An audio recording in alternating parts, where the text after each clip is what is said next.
Hello, everybody. My name is Graham Elwood, and you are watching the Political Vigilante graphic rising up, just like those vegan guns.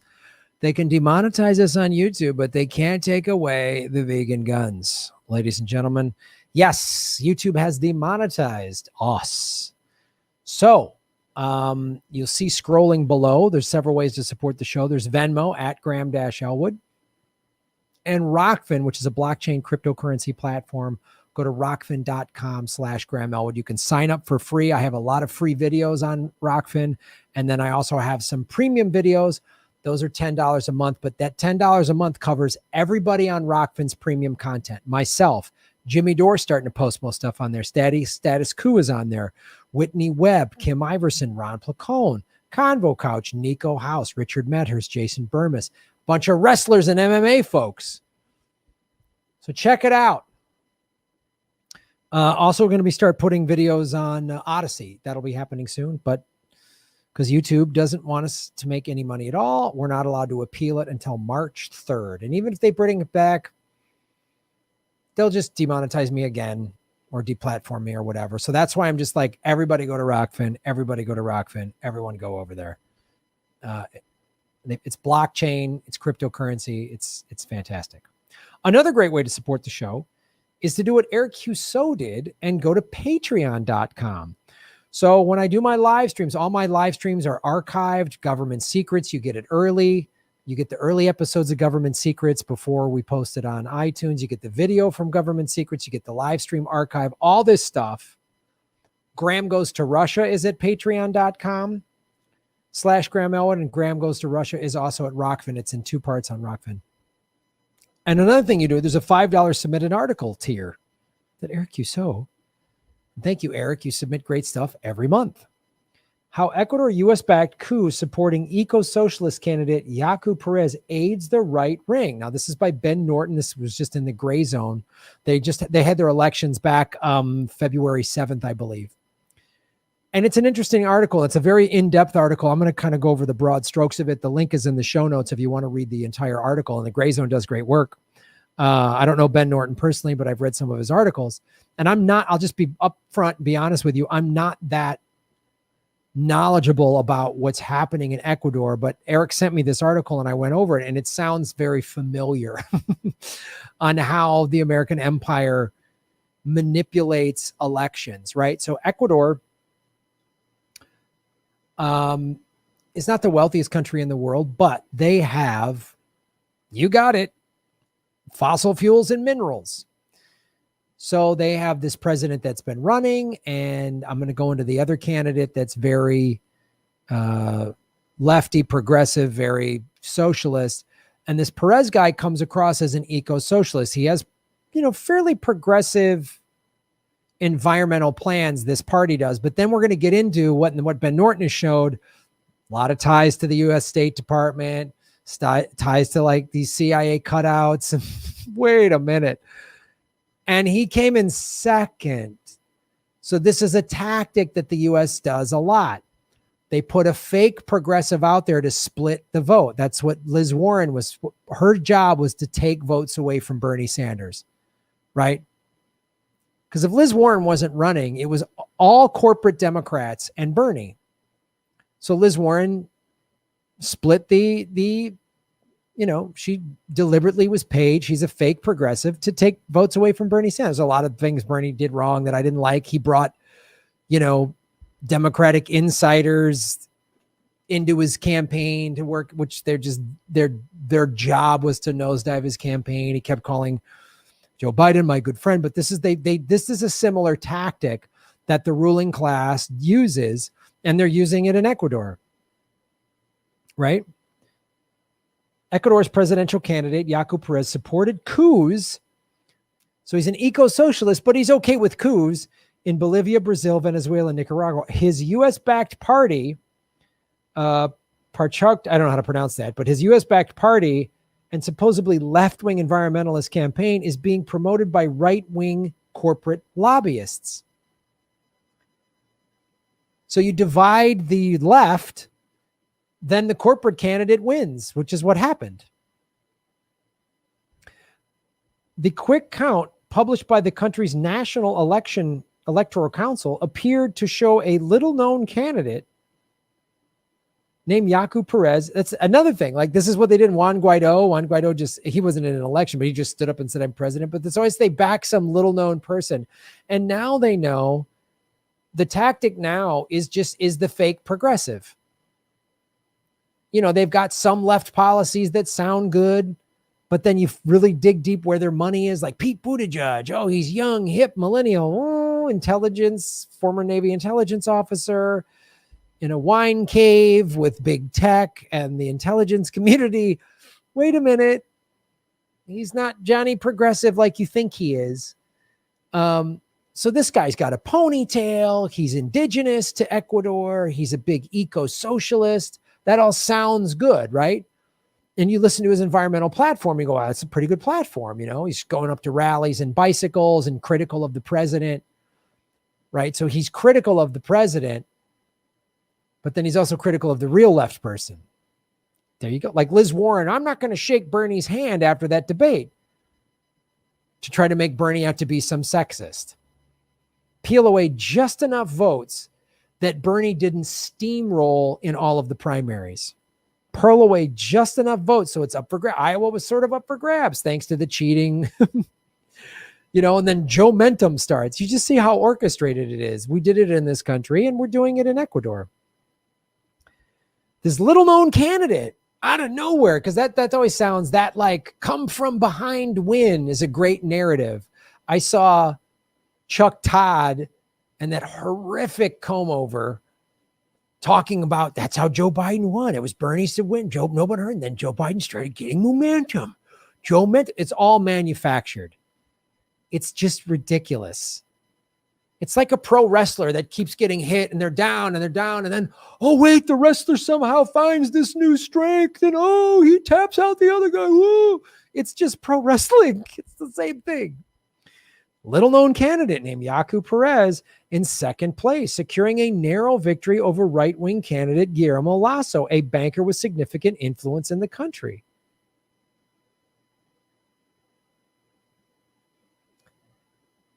If there was only one real left candidate, the banker would have been crushed. So the right-wing people who support the banker need a fake progressive in there to split the vote. Real simple tactic, guys. It's real simple. In 2018, all these progressives were going up against Dianne Feinstein. So she won. You need one legitimate. This is what they do. Lasso, who had the backing of the Ecuadorian elites and the United States, and had unsuccessfully run for president twice before, while on the other was a youthful left-wing economist, Andres Arauz. I can't pronounce that name. I apologize. Left-wing economist. My guess, and this is what they kind of go into, Ben Norton does, that's the real threat to the powerful elites. This guy. So how do we prevent this guy? We don't want another Chavez. Like that's all the elites in all of these Central and South American countries don't want a populist, indigenous, working class person to come up and take over their country, nationalizing their natural resources, because every country has a handful of rich assholes. They all have a handful of rich assholes. And the rich assholes are selfish, greedy dicks that don't want to make people's lives better when they could. They could help people's lives and still be wealthy and have nice things, but they're just soulless fucks that don't care that there's people suffering. They have no empathy. They have nothing. And they're going straight to hell. I mean, they can crush people and buy politicians and make deals with the CIA all they want and have this person assassinated and blah, blah, blah. All right. You're still going to hell. While polling consistently showed him coming in third place. This sounds familiar. Kamala Harris, who dropped out before Iowa. Joe Biden, who was in fifth place. They're now in the White House. Oh, it's Joe Mentum. You want me to believe that? Okay, got it. Yaku Perez stayed in the race until the end, and unlike Lasso, Perez didn't claim fidelity to the right wing. He ran what was marketed as progressive environmentalist campaign. Split the vote. Perez, an indigenous leader from Ecuador's party, Pachakutik, excuse me, sorry, purported to be true left-wing purported to be the true left-wing option in the election, condemning Aruz and the socialist Correísta movement he represents for being insufficiently pure. Doesn't that sound familiar? Oh, you lefties with your purity tests. Stop pressuring the squad for Medicare for all. They're our ally. Don't say mean things. Your purity tests. Divide the left. Divide the left. There's more people on the left than there are conservatives. That's just the way it is. So get them divided. Find the biggest group, get them divided.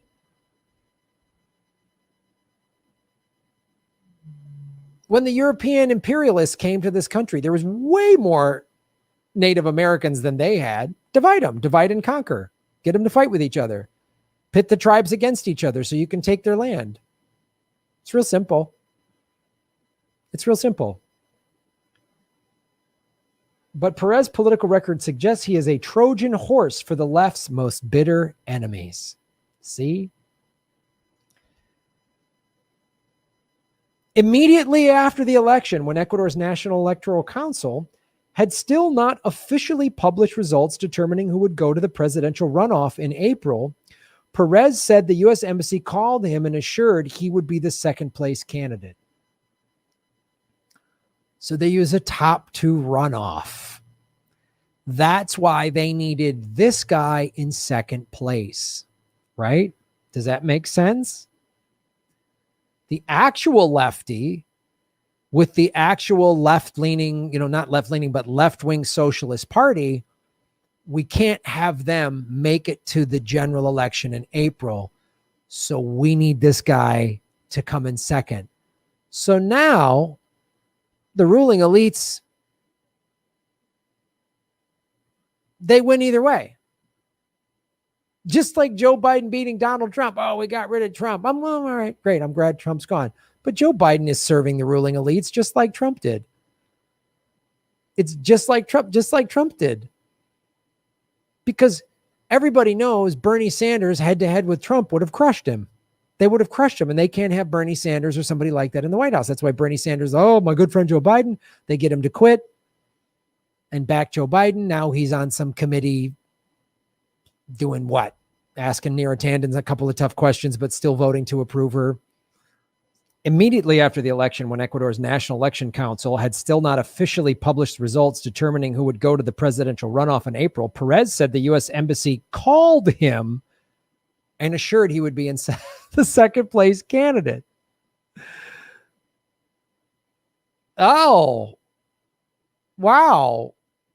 It's like Pete Buttigieg just going, I won Iowa. Wait a minute, Pete. Well, Shadow App told me I did because I paid to make Shadow App. What? What are you talking about? This is what they do. They need him to make sure he's in second place because it's a runoff election. So now this guy and the banking guy, Lasso, are going to be in the general election in April. So now the ruling elites win. Okay, this guy's wants to do some stuff for the environment, whatever, but he's still favorable to the U.S. State Department. And the elites would rather have this guy than the actual socialist Arez, right? See how that works? That's how they do it. We do it here. It's why the Democratic Party would rather lose to Republicans than let progressives take over the party. So it was like, we can't let Bernie Sanders take over the party, so we throttle him, make him run a horrible campaign, and no, ultimately Bernie will quit and yield and go, my good friend Joe Biden, we've got to stop the existential threat of Donald Trump. Okay, great. Trump's bad. Got it.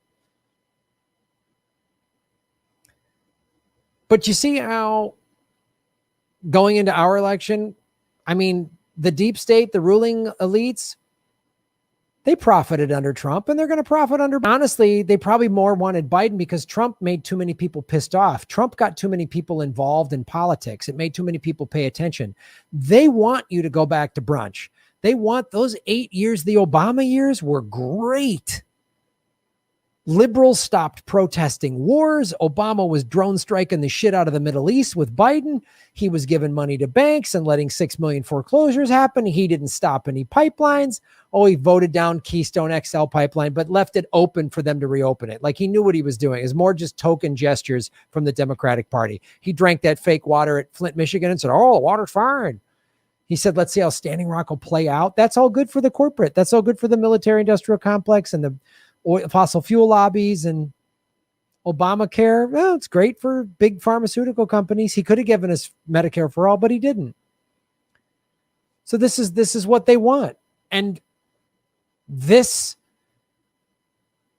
if this Perez, this eco-socialist that's also a puppet for the U.S. State Department and right-wing people, if he becomes president, okay, great. They can say, oh, wow, we're helping climate change. And it's more just like bumper stickers. It's like putting eco on everything, even though it's not really. He's got decent environmental policies, but past that is everything else is foreign policy is like, oh, wow, yeah, let the U.S. backed coups run wild throughout Central and South America. How do I know this? Perez has viciously attacked other progressive movements in Latin America, supporting right-wing U.S.-backed coups, targeting Bolivia, Brazil, Venezuela, and Nicaragua, and demonizing those countries' leftist governments as racist. When you can't beat somebody on policy when they have a better plan than you, play identity politics. That's what he's doing. Because he's indigenous, right?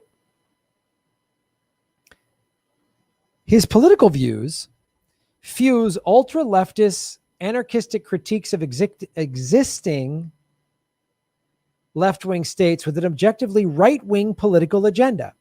See how sophisticated they've become? And his opposition to state power is deeply opportunistic. While the Corista candidate Aruz has proposed giving $1,000 checks to 1 million working-class Ecuadorian families, Perez has attacked the plan on the grounds that poor citizens would spend all the money on beer in one day. I'm assuming people in Ecuador are having a hard time paying their bills because of the pandemic, just like everywhere else in the world, including America. It's like we can't even get a $2,000 stimulus plan. We get $600 and maybe we're going to get this $1,400 that adds up to $2,000. No, just give us $2,000. $2,000 is still not enough if you're like 6 to 10 months behind on rent or mortgage. That's a right-wing talking point. They're going to waste it on beer. Oh, but he's got a ponytail and he says eco. And he's a person of color. See? Same thing. Kamala Harris. Great. First woman vice president, first person of color vice president, first woman of color vice president. Those are all great, but then we're all just supposed to forget that she put 100,000 black people behind bars. We're all supposed to forget that the only two candidates that got the most corporate money in the Democratic primary were her and Joe Biden. We're supposed to forget that. We're supposed to forget that she looked into the camera, as did Joe Biden during the debates, and say, we're not going to ban fracking. We're supposed to just pretend that's okay. District Attorney of the state of California, she protected pedophile priests. As Attorney General of the state, District Attorney of San Francisco, excuse me. She was District Attorney of San Francisco and protected pedophile priests. As Attorney General of the state of California, she had enough to prosecute Steve Mnuchin, who then was the head of One West Bank, and didn't. He donated to her campaign, by the way, and then donated to her senatorial campaign after she went easy on him. And then she voted to confirm him as Secretary of Treasury. This is all a matter of public record. Corporate media doesn't talk about that. See this, though? Just enough to look good, ponytail, eco-socialist, indigenous, right? But then this is what he says about working class people. They're going to spend $1,000 on beer. I doubt it. They're probably going to feed their families and make sure they don't have to live on the street. Another indigenous leader in Ecuador, Leonidas Isa, publicly warned that right-wing activists and members of the banker Guillermo's Lasso conservative Creole party are in Perez's inner circle and are advising him. That's another way they do it. AOC, after she got elected, everyone was all excited. So was I. AOC is going to be awesome. This is the future. Here we go. The squad. This is it. This is how we take over the party. This is what'll work. Fires the people that helped her get elected, and then brings in a bunch of corporate Democratic insiders. That's why she stopped criticizing Pelosi and now calls her Mama Bear. That's why she wouldn't do force the vote. That's why she's done nothing. She tweets and says things aren't fair, and she goes after the Republicans. She says, oh, you need to make politicians uncomfortable. Okay, Jimmy Dore and everybody at Force the Vote made her uncomfortable, and she said, oh, Jimmy was mean to me. It's violence to say F you. What a little crybaby, and what a puppet for the oligarchs. That's what they do. They get people whispering in your ear, change your tune, a little course correct. Don't call out Pelosi. Just wait. The parties, they're dangling president in 2028 in front of her or whatever, right? That's what happens. They're doing the same thing. I'm showing you the parallels. The party's leaders have been trained by the U.S. government-funded National Democratic Institute, NDI, a CIA cutout that operates under the auspices of the National Endowment for Democracy. A CIA cutout is these organizations, so they do work that the CIA can't legally directly do, but they're still doing with the CIA. It's still CIA's pulling the strings, funding it, saying back this candidate, don't back that candidate. How do we know this is true? Look. Project protecting the rights of indigenous peoples and environmental activists. Human rights to strengthen the capacity of, right? $50,000, $19,000. Defending the rights of marginalized peoples. $43,000, $100,000. So they just put these key buzzwords in there. Help out with indigenous women to help educate them about their nights and opportunities for participation. That all sounds great, right? It sounds great. Helping indigenous people in Ecuador, that sounds great. But then you find out this money is coming from the CIA, so it's not great. You see how sophisticated they've gotten? 70 years ago, 67 years ago, they just assassinate the lefty guy. Now they bring up this fake lefty.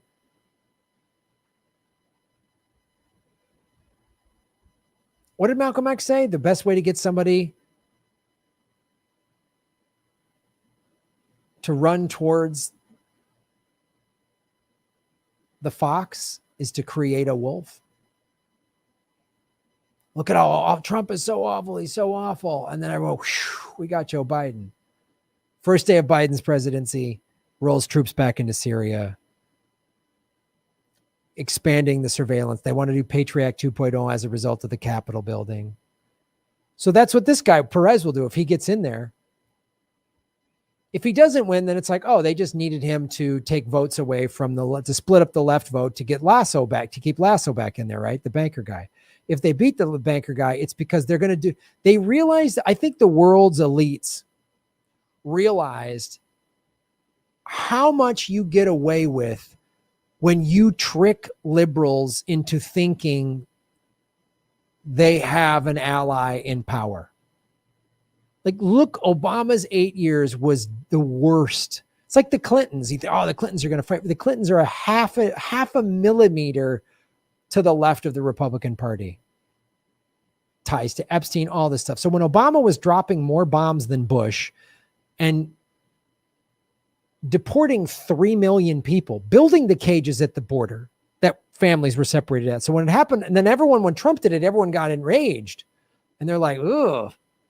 We need another, liberal person of color, fake progressive, so that everyone will go back to sleep. The liberals weren't screaming about all the awful shit Obama was doing, because they were like, he's the best. And the criticisms from the Republicans were just ridiculous ones. Oh, long-term birth certificate and all this just theatrical distractionary nonsense, so that the real awful shit could get done.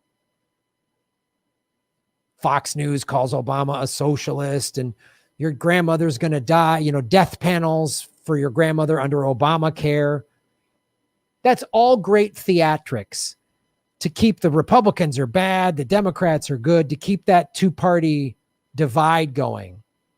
right? If you're a Republican, Obama is evil. You don't realize what's evil is we don't have free healthcare in a country that has more money than any country has had in the history of the human race. That's evil.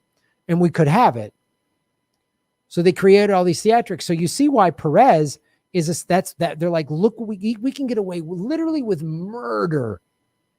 Justin Trudeau up in Canada, he does yoga. He's hip and cool. Oil companies flew him down to Texas about 4 or 5 years ago because there's a lot of untapped oil up in Canada and the oil companies want to get a piece of it. So they pay him. Oh, he's young. He does yoga. He's got a pretty wife, whatever. See all that fake shit? See how that works? Remember Bill Clinton playing the saxophone on the Arsenio Hall show? That's what we need. The ruling elites went, just put some younger people, some people of color. Oh, Pete Buttigieg, Kamala Harris, diversity, real change. No, it's not. It's the diversity of the ruling class. Ponytail indigenous guy in Ecuador, eco-socialist. Look who he's working with. And he's not even being backed by other indigenous people in Ecuador. Indigenous outrage against Perez especially grew when he supported the U.S.-backed military coup in Bolivia in November 2019. So his own people aren't against him, and yet he came in second place. Smells a little Buttigieg-y shadow app to me. Smells a little Joe Mentum to me. We'll bring the stories that you can only get at like Grayzone and places like that the mainstream media is not covering this at all. So please support what we're doing. Go to patreon.com/Graham Elwood or rockfin.com/Graham Elwood so we can keep doing this because YouTube demonetized us. Thanks for watching. Follow the money. Connect the dots. That's where you find the truth. That's what they just did at the Grayzone, and I just showed you. Boom. Shave your knuckles for justice.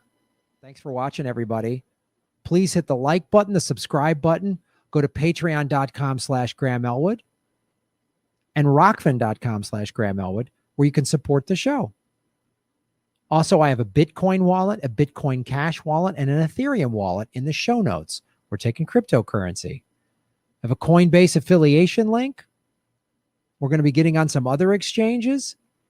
So that's how you support the show. Make sure you hit the subscribe button. YouTube is unsubscribing us at an alarming rate. I have a PayPal button at GrahamElwood.com. I even have a Venmo at Graham-Elwood. There's a lot of ways to support our show. We are getting crushed by YouTube. We've dipped under 73,000 subscribers because of YouTube. Thanks for supporting what we do.